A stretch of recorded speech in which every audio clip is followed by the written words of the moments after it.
Si ça, c'est pas se mettre par terre devant le patronat pour qu'on te soutienne, je ne sais pas comment ça s'appelle. Déjà, qu'est-ce que Macron a mis en place? Les bourgeois se sont bien gavés, tout le monde a constaté qu'ils ont pris un maximum d'argent. Mais là, il dit non, mais c'est pas assez. Moi, j'irai encore plus loin. Je veux garantir qu'on ne viendra pas vous embêter et même on va améliorer ce qu'on vous a donné.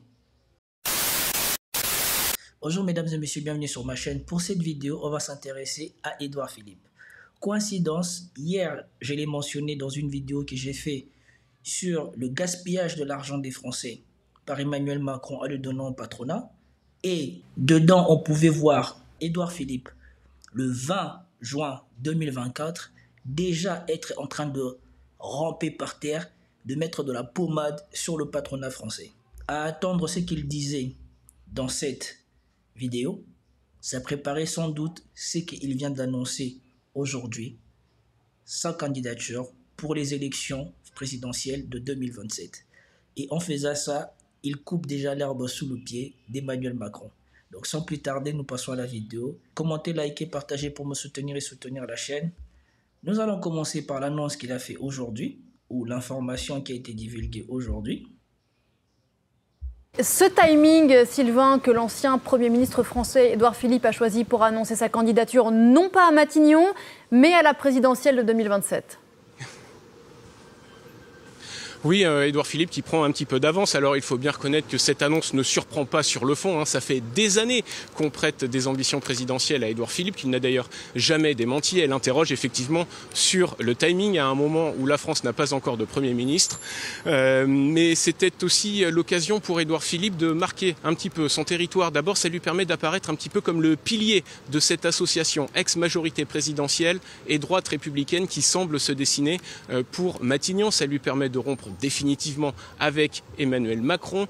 Ça lui permet également de couper l'herbe sous le pied de ses potentiels rivaux. Et puis on pourrait même ajouter avec une petite pointe de cynisme que ça lui permet de prendre un peu d'avance dans le cas toujours très hypothétique d'élections présidentielles anticipées. Et puis Édouard Philippe a sans doute aussi voulu montrer qu'il prenait un petit peu de hauteur par rapport à la crise politique en cours. En revanche, c'est effectivement cette crise politique en cours qui fait que ce dernier point ne semble pas être un franc succès pour le premier ministre d'Emmanuel Macron.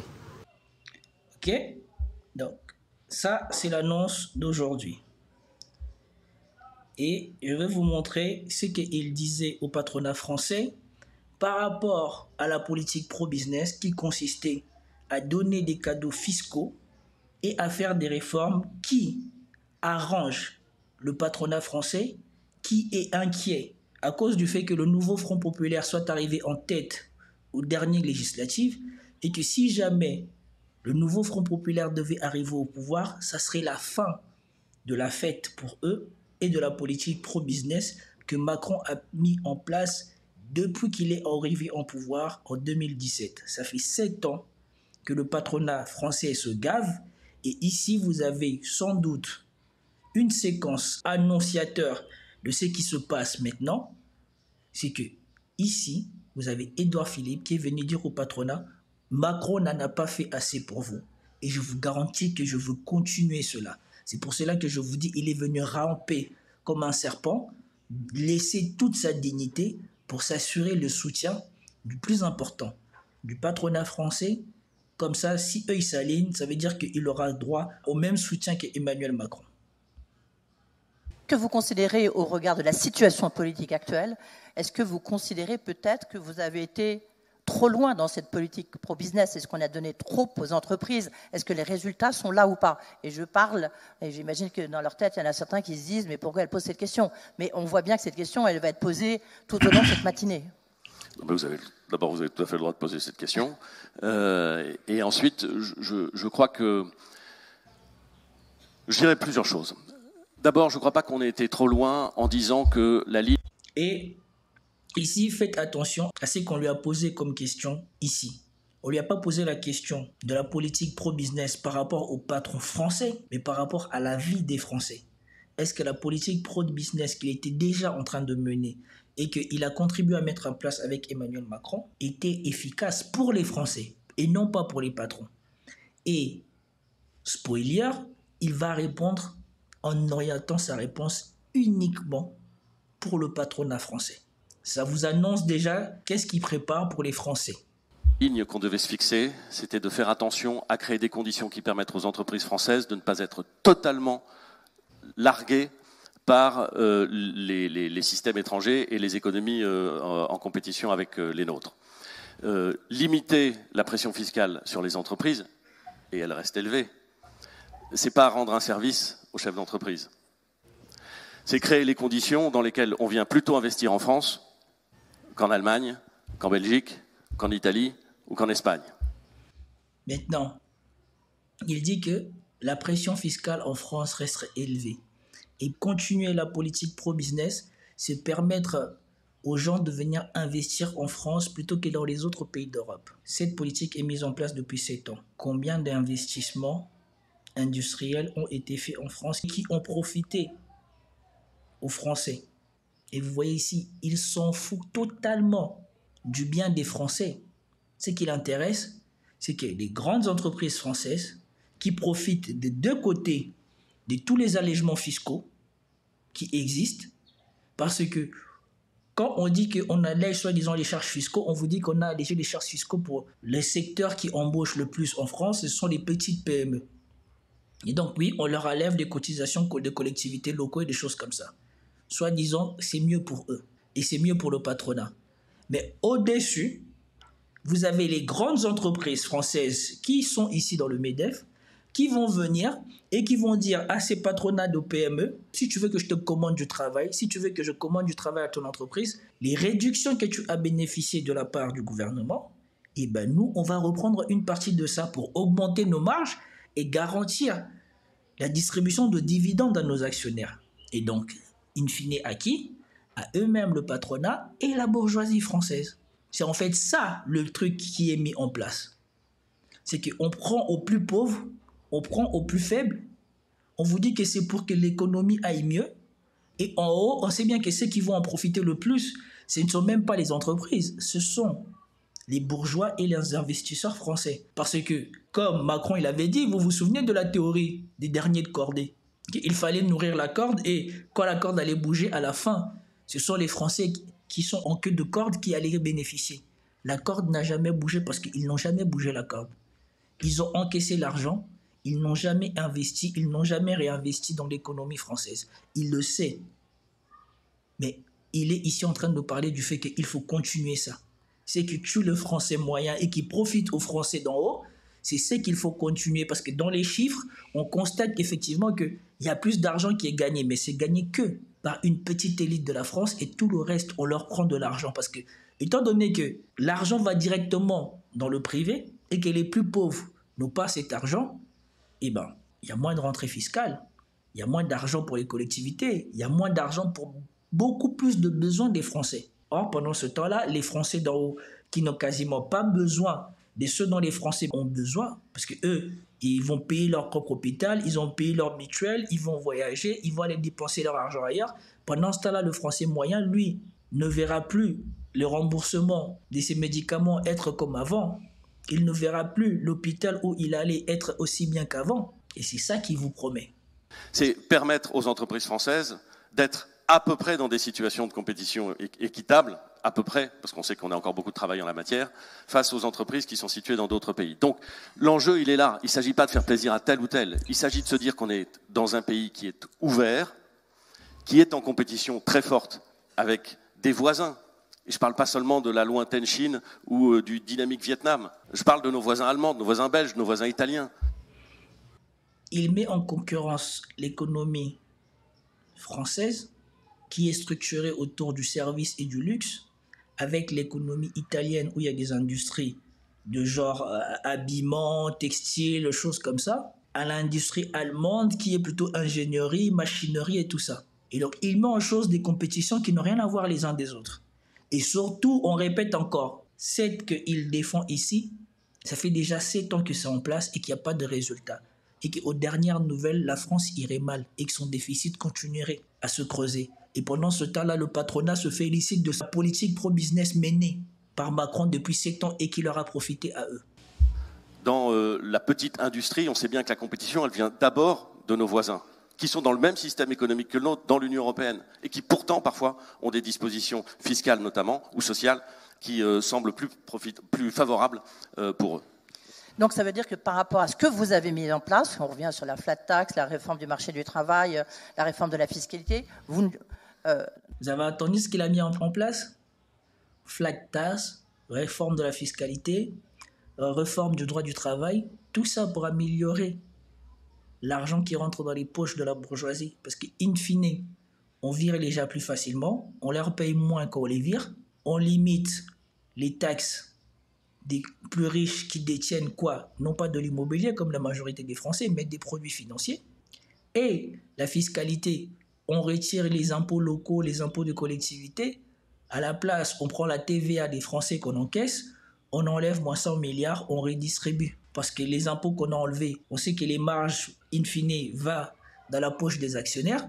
Et donc, plutôt que ce soit eux qui trinquent ou qui gagnent moins, on va prendre l'argent des Français et on va redistribuer aux collectivités locales. C'est que les entreprises payaient au niveau des impôts locaux, on l'a retiré. Et donc maintenant, on rembourse cet argent-là avec l'impôt des Français, après Prévert les 100 milliards. Et en haut, eux, ils savent que les entreprises qui bénéficient de cette exonération fiscale, on peut les pressuriser encore plus pour augmenter nos marges à nous, qui nous permettra de redistribuer des bons dividendes à la bourgeoisie française et à nos investisseurs. Dans le cadre de cette majorité élargie que vous recherchez, vous ne changez rien. Vous ne changez pas le curseur. Moi, je pense qu'il ne faut absolument pas changer la logique. C'est un peu différent.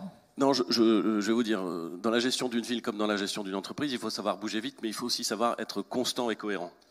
Et pour que les résultats produisent des effets, il faut être constant et cohérent. La ligne consistant à dire « Attention, nous ne devons pas pressurer d'impôts les entreprises ». La ligne consistant à dire « Nous devons essayer de garantir un environnement le plus stable possible aux entreprises ». La ligne consistant à dire « Nous sommes en compétition avec d'autres », elle doit être tenue. On peut même aller plus loin que ce qui est fait aujourd'hui. Moi, je serais assez partisan, mais c'est quelque chose qui se discute avec d'autres forces politiques. Vous avez vu la surenchère ? Si ça, c'est pas faire, je n'emploierai pas les mots ici, si ça, c'est pas se mettre par terre devant le patronat pour qu'on te soutienne, je sais pas comment ça s'appelle. Déjà que c'est que Macron a mis en place. Les bourgeois se sont bien gavés, tout le monde a constaté qu'ils ont pris un maximum d'argent. Mais là, il dit non, mais c'est pas assez. Moi, j'irai encore plus loin. Je veux garantir qu'on ne viendra pas vous embêter et même on va améliorer ce qu'on vous a donné.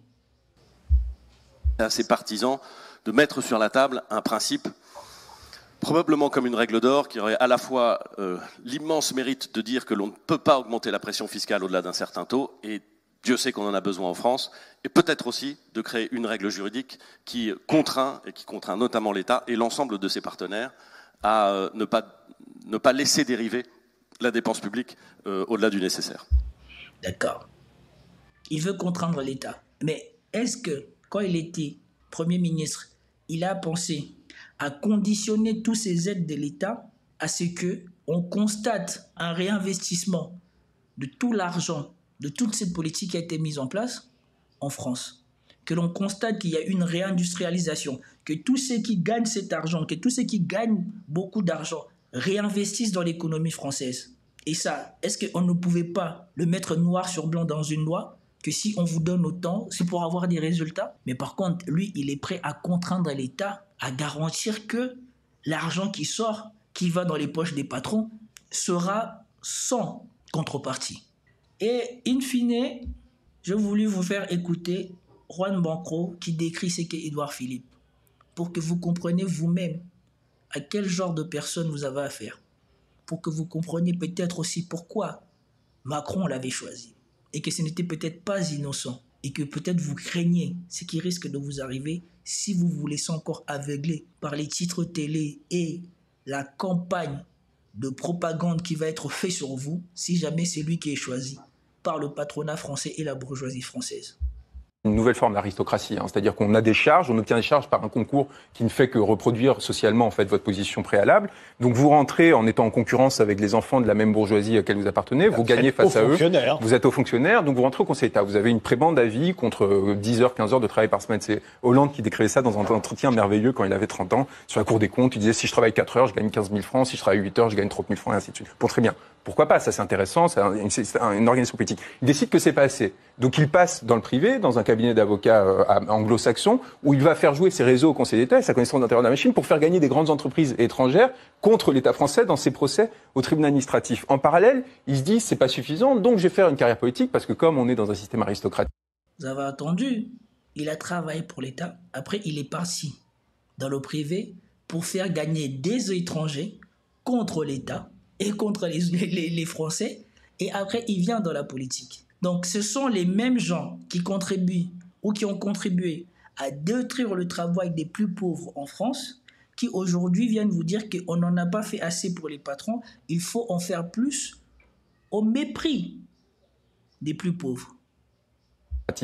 En gros, quand vous avez réussi un de ces concours de la fonction publique, immédiatement, vous êtes absorbé par ces grandes forces politiques qui vous donnent en gros une charge. Donc il commence à faire sa carrière au Havre. À un moment, ça suffit pas parce qu'il s'ennuie entre les deux, je sais pas quoi. Donc il rentre chez Areva. Il rentre chez Areva où il devient directeur du lobbying. Donc exactement la même chose, c'est-à-dire faire fructifier son carnet d'adresses obtenu dans le politique et dans l'État pour une entreprise qui est en train de sombrer. Pourquoi? Parce que c'est l'affaire Uramine, donc c'est 4 milliards d'euros qui disparaissent. Anne Verjon qui est en panique, qui a peur de se retrouver en prison et qui préférait devenir ministre de l'Industrie, et qui charge Édouard Philippe de la défendre et de la recommander auprès de Sarkozy et compagnie. J'espère que Anne Verjon ne va pas vous attaquer. Mais qu'elle essaye. Je serais ravi de me retrouver en procès contre Anne Verjon, parce que c'est le moindre des choses qu'elle mériterait, c'est de se retrouver devant un tribunal au moins une fois. Et même si, encore une fois, ce n'est pas une question de personne, c'est une question de système. La pauvre Anne Verjon, c'est peut-être quelqu'un de très gentil par ailleurs, c'est pas une question de... Mais vous voyez ce que je veux dire. Et donc Édouard Philippe, derrière, en fait, construit un système de conflit d'intérêts qui va lui permettre, quoi qu'il arrive, d'être en position d'avoir une rémunération, une position symbolique. Il fait recruter sa femme à Sciences Po lorsqu'il devient maire du Havre, après avoir donné des subventions via la mairie du Havre à Sciences Po. Enfin, vous voyez, et donc il place ses affidés dans un système qui est clos, qui ne laisse sa place qu'aux personnes qui appartiennent à une même forme d'endogamie. Est-ce que ça n'est pas une conséquence justement du fait qu'aujourd'hui on ne veut plus de politique professionnelle, donc on veut qu'ils aient d'autres métiers et qu'ils ne puissent pas s'installer dans un poste. Mais vous voyez bien qu'à aucun moment dans ce parcours, il y a quelque chose qui ne dépend pas de l'État. La seule valeur de cette personne, c'est d'avoir accès aux ressources de l'État. Et c'est pour ça qu'il est valorisé dans le privé. Voilà. Maintenant, vous comprenez pourquoi ces gens-là sont les seuls à profiter de tous les biens de l'État. Et pour que ce système-là continue, il faut qu'ils continuent à faire perdurer ce système à leur avantage à eux. Et donc, ce qu'il y a à comprendre ici, c'est quand on vous parle d'un système qui est mis en place pour écarter les Français moyens, les Français lambda, les ouvriers, les employés du pouvoir, et bien là, il vous décrit c'est quoi. Et c'est intéressant d'aller lire les écrits de Juan Branco parce que lui, il a fait partie de ce système, il connaît ce système, il peut vous le décrire. Ce système est fait pour que eux et leurs enfants continuent à se renouveler perpétuellement à l'intérieur et eux à profiter de tous les avantages de l'État. La bourgeoisie a mis dehors la noblesse et a créé une nouvelle noblesse dans la France et surtout dans l'appareil étatique française. Ils se servent de l'argent des plus pauvres pour s'enrichir et s'accaparer le pouvoir et le perpétuer entre eux. Et voilà pourquoi aujourd'hui vous avez Édouard Philippe qui se dit candidat 3 ans avant l'élection pour bien s'assurer de bien construire un système de contrôle et de propagande de la candidature Édouard Philippe pour que quand on va arriver en 2017, il n'y ait pas de fuite. Et donc là, ils vont nettoyer toutes les choses qui pourraient accabler Édouard Philippe durant les 3 prochaines années pour éviter ce qui arriva avec Macron. Avec Macron, c'était une candidature soudain. Ici, ils vont essayer de faire une candidature marathon, un peu comme François Hollande. François Hollande, il s'était préparé et il s'était déclaré bien avant tout le monde pour être président de la République. Et donc, ne vous laissez pas berner, ouvrez l'œil et faites de votre mieux pour faire partager le peu que moi je partage avec vous et surtout, prenez le temps de vous informer par vous-même. C'était tout pour cette vidéo, j'espère que vous avez apprécié. Si vous avez apprécié, commentez, likez, partagez et je vous dis à plus tard. Peace out.